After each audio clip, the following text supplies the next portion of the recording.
कानाचा फोन आला का दादा चिक्या पण बेमार पडलाय, चिक्या पण बेमार पडलाय. बोलो ठीक आहे, चला आता चिक्या बी बेमार पडलाय, इकडून घोटचा सर्जा बी बेमार पडलाय.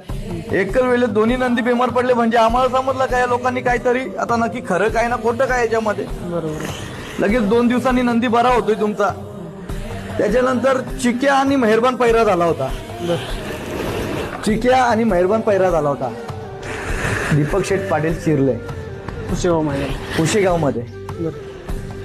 मेहरबान फक्त त्या चिक्याच्या मालकामुळे पळाला नाही त्या मैदानामध्ये. मेहरबान घोटच्या सर्जाला कुठे कमजोर नाहीये. बरोबर. जर आताच्या घडीला मेहरबान कडेनी पळतोय ठामपणे.